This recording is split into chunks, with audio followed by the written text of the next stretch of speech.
welcome back to EDH Deck Building. I'm your host, Demo, and this is my Glissa Infect deck tech.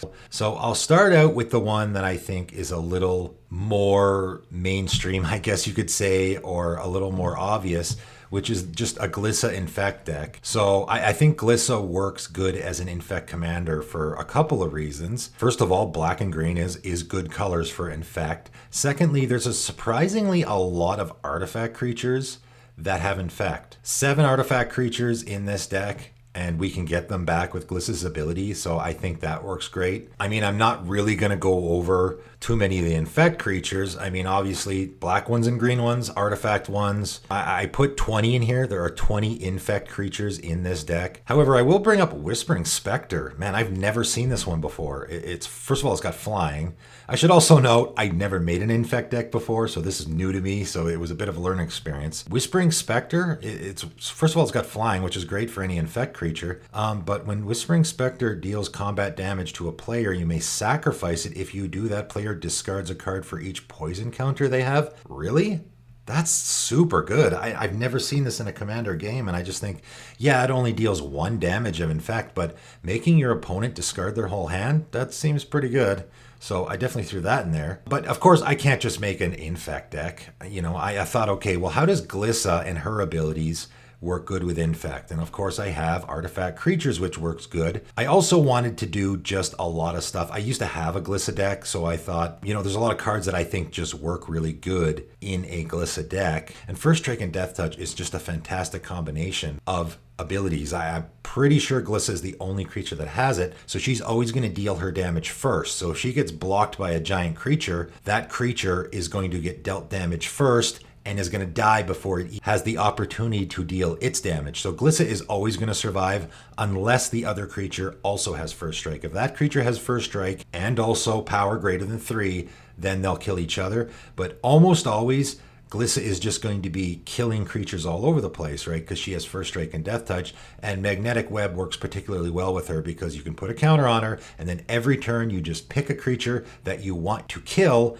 and you put a magnet counter on it and force it to block Glissa. And obviously Magnetic Web is an artifact, so it works in a deck where you want lots of artifacts and you can get it back. I also like Triangle of War. This is a great one because it's basically a fight card, right? So you're going to sacrifice it. Target creature you control fights another target creature, so you can use Glissa to fight with this. You can use this in a way where your opponent has a giant creature and you just want to kill it, but then your Glissa will die too. You can also use this in a way where you can fight smaller creatures so that Glissa survives. And remember, her ability triggers when an opponent's creature dies. So when you fight that creature and it dies, you then automatically get your Triangle of War right back and you can do it again. Razormane Mastercore is another one that I think is a perfect fit in a Glissa deck, right? So 5/5 First Strike for 5, that's not bad. At the beginning of your upkeep, sacrifice it unless you discard a card. And then at the beginning of your draw step, Razormane Mastercore deals 3 damage to target creature. So what you can do with this is you can just keep discarding an artifact out of your hand. Any artifact, you discard it on your upkeep, and then on your draw step, you deal 3 damage and kill a creature. Glissa triggers, you get that artifact right back. So you just keep doing that every turn, right? You just keep discarding on your upkeep, get the card back on your draw step. Discard, get it back. I just think it works great in any Glissa deck. I also really like Culling Scales. This is a personal favorite of mine in a Glissa deck because what's going to happen is at the beginning of your upkeep, you destroy target non-land permanent with the lowest converted mana cost. So this will destroy your own stuff, but you know, really there isn't a ton of stuff in our deck that this will kill. So if there's a bunch of stuff with 0 CMC, it's going to look at those first. You get to pick which one. So if there's a bunch, if there's a token on board and a mana crypt on board, both of those are 0s. You get to pick which one you want to kill. When there's no 0s, then it moves onto the 1s and so on and so forth. Once you get to 3, Culling Scales can kill itself. So basically, if you have your Glissa and your Culling Scales on board, you can kill all the other 3s, and then before you are forced to kill your Glissa, you just kill your own Culling Scales. So eventually you get to a point where Culling Scales kills itself. But then because of Glissa, you can get it back. So I just think it works great in a deck like this. Plague Boiler, same thing. Plague Boiler is a criminally underplayed card in Commander in general because you can blow up the entire board and you get to pick when it goes off. But in a Glissa deck, again, it's an artifact that's going to go to the graveyard that we can then get back and play again. Livewire Lash I like in this deck. Again, an artifact, which is important, but it has equipped creature gets +2/+0 and has whenever this creature becomes the target of a spell, this creature deals 2 damage to target creature or player. So this card works great for a number of reasons. And again, I was trying to find cards that worked both well with Glissa and our Infect creatures. This is one of them, right? So this can just pump an Infect creature, right? We can put this on our Whispering Spectre, and then now it's dealing 3 Infect damage instead of 1. And then also if it becomes a target of something. So if our opponent goes, okay, well, I'm going to path your Whispering Spectre, that now makes it a target of a spell or ability. So now we get to deal 2 damage to target creature or player, and we're probably going to deal 2 damage to a player because it's Infect damage, right? Any damage Whispering Spectre deals is going to be Infect damage. So now that 2 damage that we're shooting, right, because it's this creature deals 2 damage, right? That's an important phrase there to distinguish between what's actually doing the damage, and if Whispering Spectre is dealing the damage, that is Infect damage. So that's going to be 2 poison counters. It works really good with our Infect creatures, also works good with Glissa, because if she becomes the target, now we can ping something for 2, but because she has Death Touch, she's going to kill. Again, it's just another way we can kill a big creature on board. Always play Commander Sphere and Mind Stone in any Glissa deck, right? You sacrifice in the draw card. You want to make sure when you have Glissa, again, I talk about this with Grim Feast. I guess you could put Grim Feast in this deck as well. Your opponent's creatures are always going to be dying anyway. Someone's going to have a Sakura Tribe Elder that they sacrifice to go get a land. So even if you don't build around it, your opponent's creatures are always going to be dying. So having stuff like Commander Sphere and Mind Stone that we can just sacrifice, draw a card, put in our graveyard, and then we get it back, right? Throne of Geth is going to be particularly fantastic. Proliferate is the other mechanic that works great with Infect because we can proliferate those pointless encounters that our opponents have. Sacrificing an artifact? Yeah, I think we can do that in this deck. That works really good. So if you're ever going to play a Glissa Infect deck, this is definitely a card you want to look at because sacrificing artifacts you're good with, proliferating you want to do. I also put Evolution Sage and Karn's Bastion in the deck as well. Just really easy proliferate effects, right? And then what else are we doing? I can't just do that. I can't just do artifacts and Infect. I got to do other stuff. And I thought, what else can I do? And again, I went back to the magnetic web thing where I'm like thinking, okay, I can make creatures block my Glissa, but then they won't be able to block my other creatures. Again, so I'm playing off the same idea of I have Glissa, I have Infect creatures, how can I make them both work for me? Emergent Growth, 4 mana, target creature gets +5/+5 until end of turn and must be blocked. So there's a lot of ways I can use cards like this in this deck. So I can do this to my Glissa, right? So I cast this on my Glissa. Now my Glissa is an 8/8 first strike Death Touch, and it has to be blocked. So I attack with it. The creature that blocks it's going to die, but then more to the point, it frees up space for my Infect creatures to get through, right? So it sort of serves double duty in this deck. And then also, I can just put this on an Infect creature, right? I can put this on my Whispering Spectre, and now it's a 6/6, right? And obviously, I'm not going to want it to be blocked, so I attack an opponent that can't block it. This is a card that can do so many different things in this deck. I can use it to kill off my opponent's creatures. I can use it to basically keep my Infect creatures from being blocked by putting it on my Glissa. And I can also use it just as a pump effect to make my Infect creatures bigger. Enlarge is another one. Target creature gets +7/+7 and gains trample until end for and must be blocked. Again, I can use this in a multitude of different ways. I can just pump an Infect creature to give my opponents more poison counters, or I can use it on my Glissa to kill off my opponent's creatures. I also have Gorm the Great and Virtues the Veiled for the same reason. These guys work great in the deck. You know, Virtues the Veiled, because he has Death Touch, all of that stuff where we want to force our opponents to block our Glissa, all that stuff now translate onto him as well because he has Death Touch. Also, his other ability ain't too bad.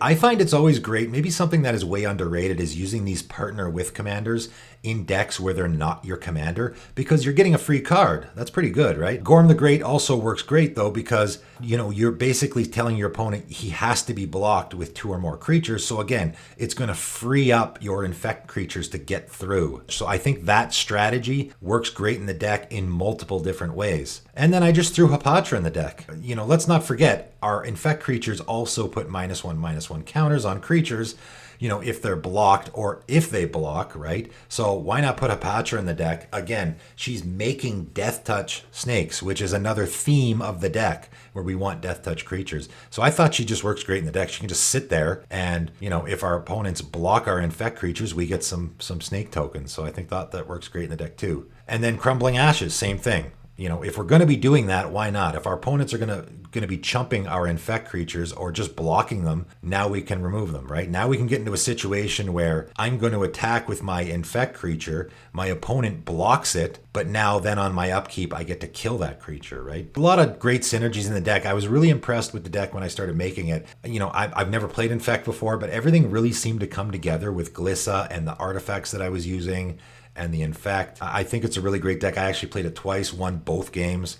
It's pretty darn good. However, as I said, I had another more unique idea. And Stewart, because you are my first top tier patron, you get a 2/4, buddy. So my other idea I had, and I was reading the ability of Infect, because I was like, okay, I've never done this before. So I was like, okay, well, this creature deals damage to a creature in the form of -1/-1 counters and to players in the form of poison counters. So that's not combat damage, right? That is just, you can just punch with that damage. And so I thought, wouldn't it be interesting to make a deck like that? Wouldn't it be interesting? If you want to have a really interesting Infect deck, how about we make an Infect deck that doesn't even attack, okay?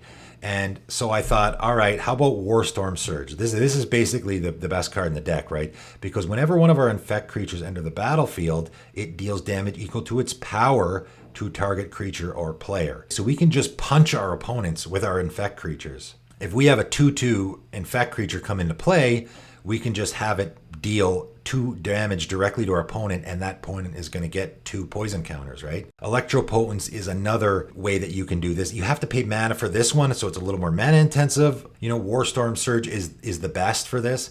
Obviously we can punch creatures too, but ultimately we want to be punching our opponents with this, right? So we can just kill them. The important thing to note though is that you have to make sure any of these effects are that creature deals damage equal to its power. Terror of the Peaks doesn't work in this deck, right? Whenever another creature enters the battlefield under your control, Terror of the Peaks deals damage. So Terror of the Peaks is the one dealing the damage here, not the infect creature. So this, you could put this in the deck, I guess, since you have this punching theme anyway, but I don't think this works in the deck.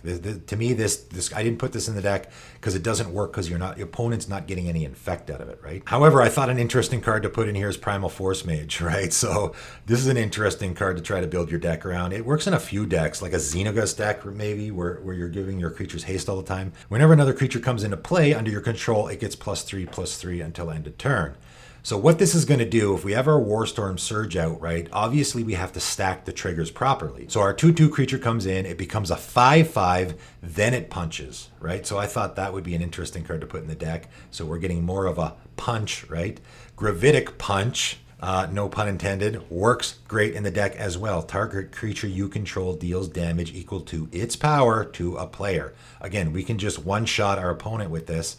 It does have Jumpstart, so we can do it again. Flesh and Blood works good in the deck. Again, target creature you control deals damage equal to its power to target creature or player. And as you can see from this card, we are playing a Jund deck, which I actually didn't even talk about yet. I basically took a lot of the black and green cards from the Glissa deck, so there is going to be an overlap, and then just added red, because most of these punching effects are obviously a red thing. So obviously we need a Jund commander, and I went with Adun Oakenshield. I like Adun Oakenshield for a creature-heavy deck, right? He just has the ability to return a target creature card from your graveyard to your hand. So in any Jund deck where you're playing lots of creatures, he's going to be a great commander. I do the same thing with Ragnar. Ragnar is a commander that I've used a few times. If you're making a Bant deck that's heavy on creatures, Ragnar is good because he can just regenerate any of your creatures, right? If you have a commander, you can't find a commander that fits exactly what you're doing. Ragnar and Adun Oakenshield are both great commanders for any creature-heavy deck because their ability just works good with creatures.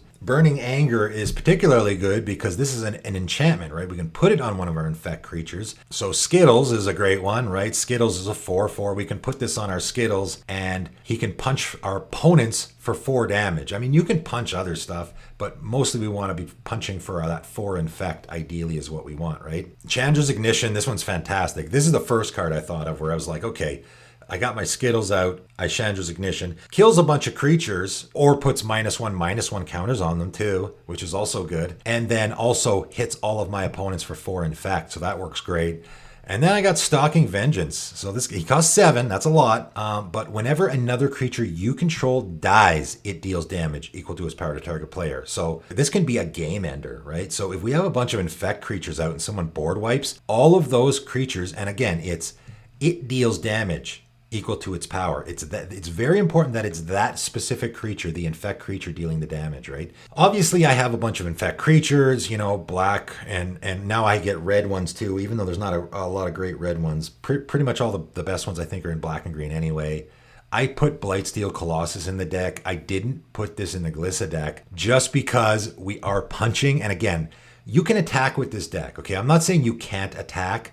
I just thought it would be interesting to make an Infect deck where you don't have to attack. You can win with this deck without ever attacking, which I think is really interesting. Blightsteel Colossus is just, I cast it, and if I have my Warstorm Surge, someone dies, right? Or I have it in play, and I Gravitic Punch, and someone dies.